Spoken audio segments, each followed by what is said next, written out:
know, I think this team, we got to be a lot smarter on the court. We got to value each possession. You know, on the defensive end, we got to get down, we got to guard. You know, like I said, we got to value every possession. Every possession is crucial. You know, we just got to be the harder working team. We're undersized at times on the floor, so we got to be able to rebound, so we got to be the tougher team at all times. And this year's team's chemistry, I feel, is very strong for this early in the season. You know, I think he's just honest about staying up tempo, you know, being intense, always working hard, stuff like that. Because like I said, this year's team, at all times we got to work hard. So he stays on us, you know, remind us that sometimes we're not the biggest team on the floor, but we can always be the hardest working team and just value every possession and get up and down the court. And on the court, we get along great, more than any team I've ever been on.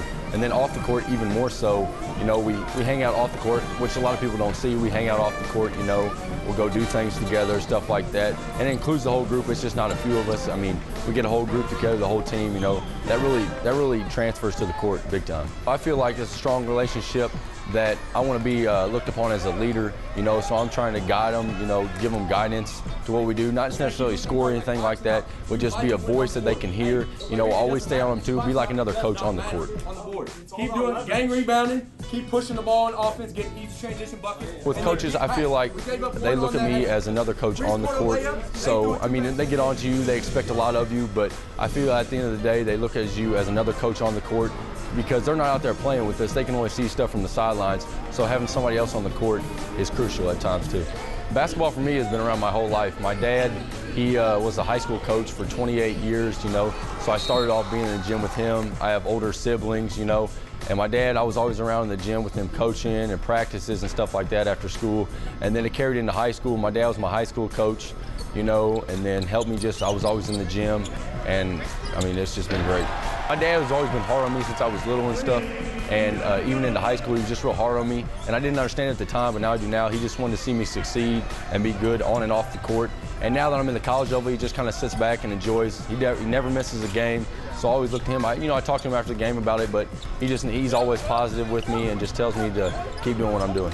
In regards to the team and what we're seeing, from a standpoint, every night in, night out, we're just taking one game at a time right now. It's early in the season, we're 4-0, which is awesome. But from now on, we're taking it one game at a time. We go to Quincy on Saturday, we're focused on that. And over Thanksgiving break, we have 2 tough games out in San Antonio.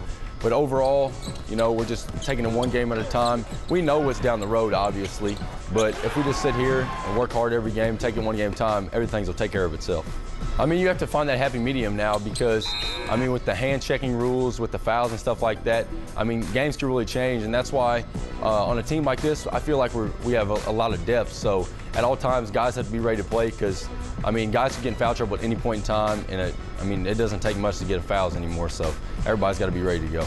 I believe we have 3 conference games here before Christmas break, and they'll be crucial because Fort Hays, who I believe was picked the top of the league, you know, that's like we got a chip on our shoulder that, you know, we're not picked at the top of the conference with us winning it the past 2 years. Guys are really intrigued to get out. You know, a lot of new guys, maybe not experienced that MIAA feel yet, but I feel like we got a couple guys back that can get them into that and get them going so we can get going into MIAA play. But before that, you know, we got a couple games here. We got Quincy on Saturday, which we're focused on this week, and we got to go out there. It'll be a tough place to play. You know, we appreciate all the support every night in and night out. You know, we had 2 home games here to give them a little taste of feel of what this year's team's going to be like, and hopefully to see them come with us on the road. And just that we appreciate their support, and we're going to work hard for them night in and night out. You know, my dad was good friends with Coach Anderson, knew Coach Anderson before, and when I was about to graduate from my junior college, when they were contacting me and stuff, you know, I knew a lot about the school before. Being out of high school, I'm not very far from here. So knowing a lot about UCM and like just the different things about overall of UCM, you know, it intrigued me from the very start when they contacted me, and once I looked more and more into it, I knew it was the right decision for me. I didn't even have to look anywhere else.